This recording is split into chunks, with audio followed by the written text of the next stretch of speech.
Aujourd'hui, nous allons parler des bienfaits de la prière musulmane sur la santé.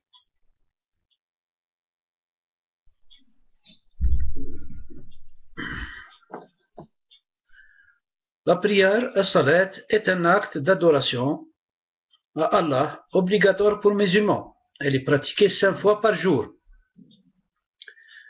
Avant l'aube, la prière de Subh, entre 4h30 et 5h du matin. Au milieu de la journée, Ad-Dhuhr, entre 12h30 et 12h45. Au milieu de l'après-midi, Al-Asr, 16h25. Au coucher du soleil, Al-Maghrib, 19h. Le soir, Al-Isha, à 20h30. Les horaires ont été déterminés au mois de septembre. Allah a dit, la salat demeure pour les croyants une prescription à des temps déterminés. Les avantages physiques et psychologiques de la prière. L'être humain a besoin de réaliser des activités physiques pour maintenir son corps en forme. Comme par exemple la marche pendant 30 minutes, 2 à 3 fois par semaine. Les 5 prières effectuées par le musulman équivalent à une marche quotidienne de 4,8 km par jour. Durant la prière se meuvent les articulations et les muscles et s'active la circulation sanguine. La prière est un stimulant pour la digestion et l'appétit. En s'inclinant à ruku' en arabe, les muscles de l'estomac, de l'abdomen et des reins, ainsi que la colonne vertébrale, deviennent souples et flexibles.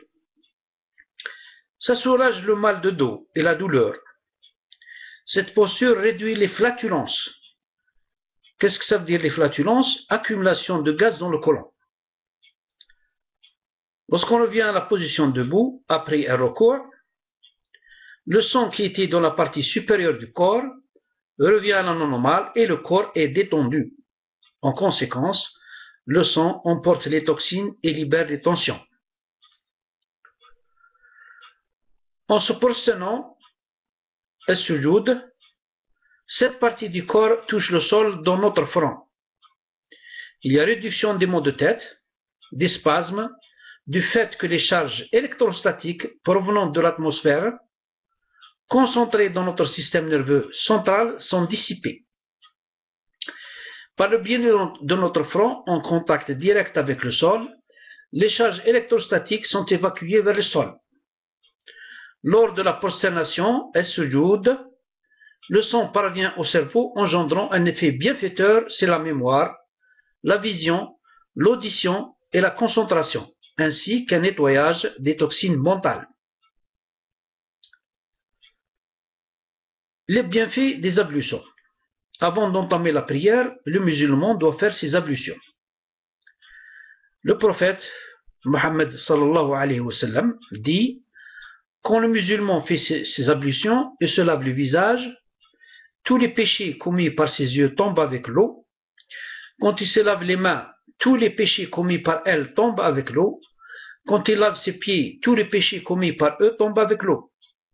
Durant les ablutions, il frotte ses mains, il nettoie sa bouche et son nez, il lave son visage, il lave ses 2 bras avant, il mouille légèrement sa tête, il lave ses 2 pieds. Tous ces mouvements activent la circulation sanguine.